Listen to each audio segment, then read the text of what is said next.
रमेश, ए रमेश, हाय का रे घरी? हो येणार आहे, घरीच आहे. रमेश बिल भरायला कालच गेलो होतो बँकेत पैसे काढायले. पुरा दिवस गेला त्या लाटक्या बहिणी पायी बँकेत गरजू का हो. अन आज हे बिल, आजचाही दिवस मला रांगेत उभं राहावं लागेल. अरे मी तर आताच मोबाईलवर बिल भरलं. असं कसं? आजच तर बिल आलं. तू आताच कसं भरलं? लाईट बिल भरणे, LICचे हप्ते भरणे, गॅस सिलेंडरचा नंबर लावणे यासारखे काम मोबाईलवर पूर्ण होऊ शकतात आणि बँकेतून सुद्धा पैसे काढता येते.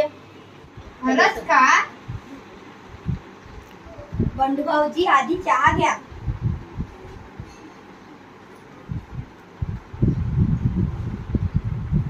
पप्पा पप्पा बघा बघा, मी नीट पास झाले. शाबास बेटा. हे बघा बंडू, हिने तर घरी बसल्या निकाल बघितला. अरे बाप्पा, माझं तर पोरग सकाळपासून गेलाय निकाल पाहिला. निकाल मोबाईलवर निकाल तर बघताच येते आणि वेगवेगळे फॉर्मही भरता येते. मोबाईल आला हाताशी, कामे होतात चुटकीसरशी. अरे बाबा, मला पण प्रयत्न करावे लागेल. रेखा, ए रेखा, रेखा. ओ बंडू भाऊजी, कुठे गेली जी रेखा? आहे. ए रेखे, इकडे बघ, वर्षाताई आली आहे. ओ बंडू भाऊजी, तुम्ही का घेऊन बसले पसारा? काही नाही जी, हे शाळेचं काम होतं. रोज माझे येतं 3 ते 4 तास इथंच जाते. आमचे तर शाळेचे प्रत्येक काम मोबाईल लॅपटॉपवर चुटकीसरशी करतात. करणे, शिष्यवृत्ती नोंदणीचे फॉर्म भरणे, असे कितीतरी काम ते मोबाईलवर करतात. अरे बापरे, हो का? हे मला पण शिकावं लागेल. नाही रे का तयारी, आपल्याला बाजारात पण जायचं. झाली जाऊन येते मी भाजी घ्यायला. बरं ठीक आहे.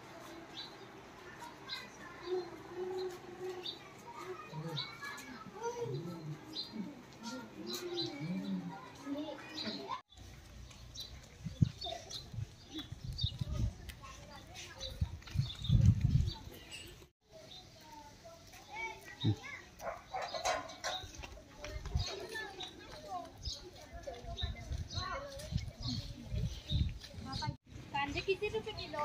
100 रुपये किलो. बाप्पा, किती महाग झालं सगळं. आता का स्वस्त राहिलं बाई? का पाहिजे सांगा.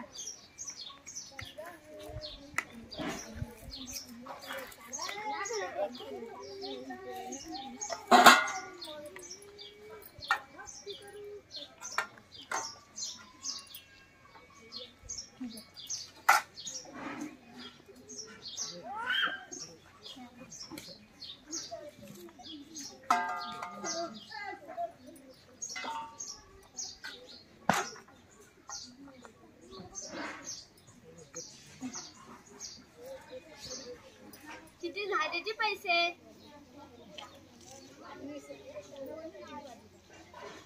तुमचे झाले 232 रुपये आणि तुमचे झाले 358 रुपये. आली का पहाजी माझे पैसे? हो आले. हट बाप्पा, माझ्याकडे चिल्लरच नाही. हे काय 500ची नोट. आता मी कुठून आणू या 500ची चिल्लर? या बाई सारखी ऑनलाईन मारा ना जी. मला तर हे काहीच समजलं नाही बा. बरं मी तुझे पैसे ऑनलाईन करून देते.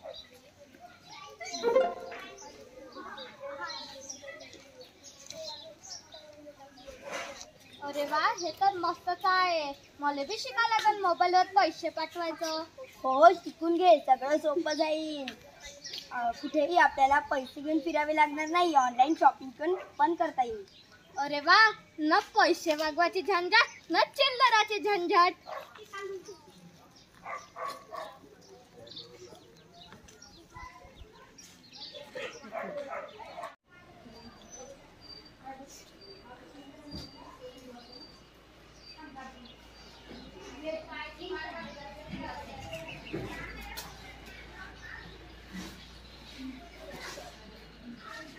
उशीर झाला, अजून बस पण नाही आली.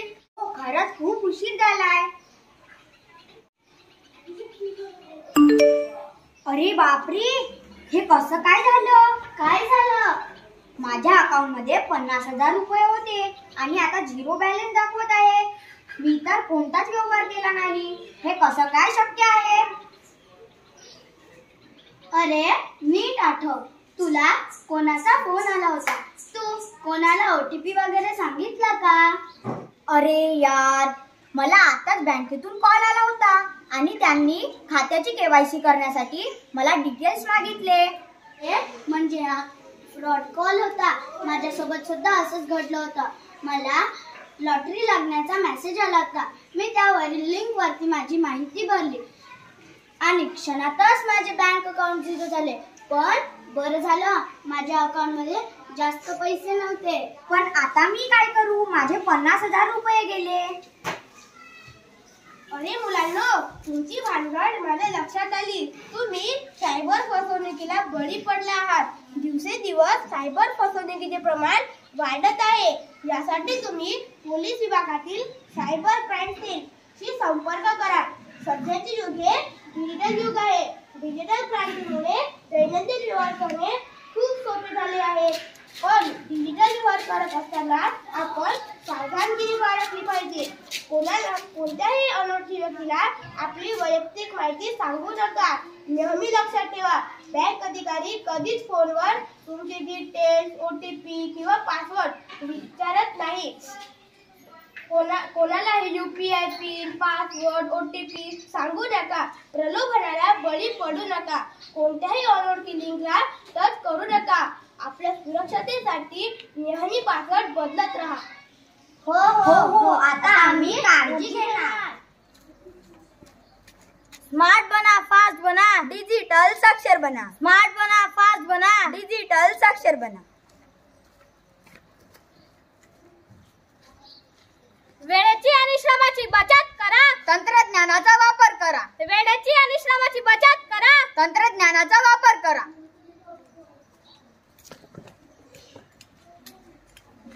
सावध रहा, सतर्क रहा, फसवेगिरीपासून सुरक्षित रहा. सावध रहा, सतर्क रहा, फसवेगिरीपासून सुरक्षित रहा. साक्षरच नाही तर डिजिटल साक्षर बनू. साक्षरच नाही तर डिजिटल साक्षर बनू.